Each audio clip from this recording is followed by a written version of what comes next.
अच्छा thank you मेरे दे okay thank you আমার মেজর প্যাসেঞ্জার আছে থ্যাংক ইউ থ্যাংক ইউ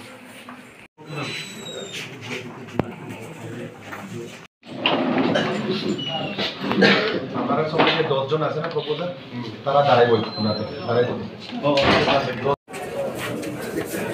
এবং আপনি প্রার্থী হিসাবে এই কেন্দ্রতে যদি জয়যুক্ত হন তাহলে আপনি সাধারণ মানুষের জন্য মেসেজটা কী পাবেন?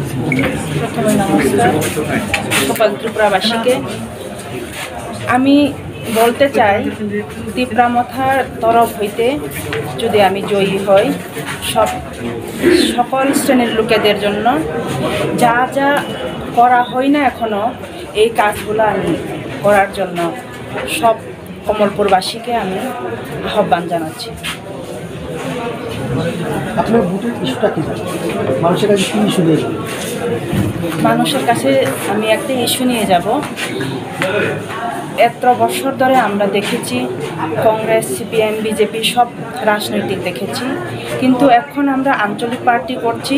আঞ্চলিক পার্টি করার অর্থ হলো আমাদের মহারাজার নেতৃত্বে তিপ্রামথার আমরা যুক্ত হয়ে যোগদান করেছি, এরপর আমরা তিপ্রামথার কাজ করে যাচ্ছি।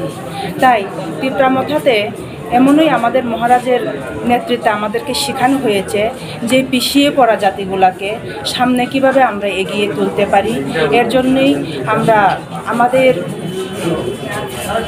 আমাদের মৌলিক অধিকারগুলা আমরা কিভাবে আদায় করতে পারি, এর জন্য আমরা তিপ্রামথা করছি এবং গেতার ত্রিপুরা লেনের দাবিও আমরা করছি। জয়ের ব্যাপারে আপনি কত দূর আশাবাদী? আমি জয়ের ব্যাপারে আমি এমনই বিশ্বস্ত, এমনই আশাবাদী যে বিজেপি এখনও রুলিং গভর্নমেন্টে যে পলিটিক্সে যারা আছেন তারাও যেন আমাকে এত প্রেম ভালোবাসা দিচ্ছে যে আমাকেই ওরা ভোট দিয়ে জয়যুক্ত করবে বলে আমি আশাবাদী। আমাদের প্রথম কাজ থাকবে মানুষের সেবাটা সত্যিকারের মানুষের মতো করা, যাতে করে মানুষ বুঝতে পারে আমরা যে কথা বলে মানুষের কাছে এসেছিলাম সেটা যেন আমরা যেন পরে পালন করি।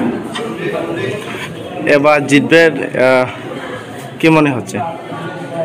অবশ্যই মানুষের স্বতঃস্ফূর্ত সমর্থন আমাদের পাশে রয়েছে এবং বিজয়ী হবে সেটা নিশ্চিত।